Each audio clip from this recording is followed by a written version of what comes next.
ગીર સોમનાથ જિલ્લાના રાજકીય સમીકરણોમાં આજે એક મોટું ગાબડું પડ્યું છે। વેરાવળ તાલુકા આમ આદમી પાર્ટીના ઓબીસી સેલના પ્રમુખ ચેતનભાઈ પ્રવીણભાઈ વડુકાર તેમના અનેક સક્રિય કાર્યકર્તાઓ સાથે આપનો છેડો ફાડીને વિધિવત રીતે કોંગ્રેસ પક્ષમાં જોડાયા છે।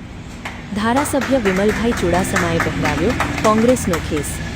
ગીર સોમનાથના લોકપ્રિય ધારાસભ્ય શ્રી વિમલભાઈ ચુડાસમાના વરદ હસ્તે ચેતનભાઈ અને તેમના સાથીઓને કોંગ્રેસનો ખેસ પહેરાવી પક્ષમાં આવકારવામાં આવ્યા હતા।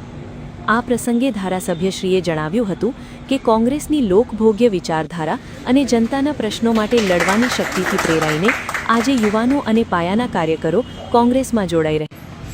મારું નામ વિમલ ચુડાસમા છે। નેવું સોમનાથના ધારાસભ્ય તરીકે સેવા આપું છું। ત્યારે આજે મારા ધારાસભ્યના કાર્યાલય મુકામે આમ આદમી પાર્ટીના વેરાવળ શહેરના ઓબીસીના પ્રમુખ રોહિતભાઈ પ્રવીણભાઈ વડુકર જે આમ આદમી છોડી અને કોંગ્રેસ પાર્ટીમાં જોડાવાના છે તેમને અમે આવકારીએ છીએ।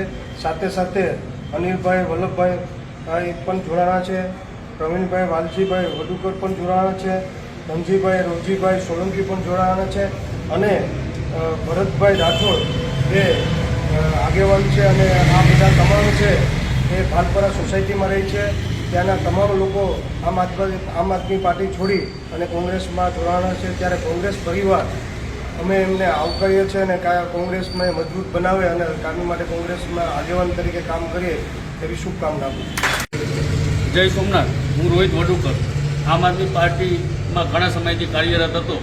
આજરોજ કોંગ્રેસની વિચારધારાને લઈ મારો પરિવાર ઘણા સમયથી સંકળાયેલો હતો, જેની વિચારધારાને લઈને આજરોજ આમ આદમી પાર્ટીની અંદર ઘણા બધા નાના કાર્યકરોની અવગણના કરવામાં આવતી હોય અને ઘણા વાદ વિવાદો ચાલતા હોય અને ખોટી રીતના હેરાન કરવાનું પણ કામ આમ આદમી પાર્ટી કરતી હોય, જેના લીધે આમ આદમી પાર્ટીને છોડી આજરોજ હું કોંગ્રેસ પાર્ટી જોઈન કરી રહ્યો છું અને અમારા ધારાસભ્ય નેવું સોમનાથ મત વિસ્તારના વિમલભાઈ ચુડાસમાની નીચે કાર્યકરની નીચે કામ કરવા માટે જે મળી રહ્યું છે કામ કરવાનું, તે વાતને લઈને ગર્વ અનુભવું છું।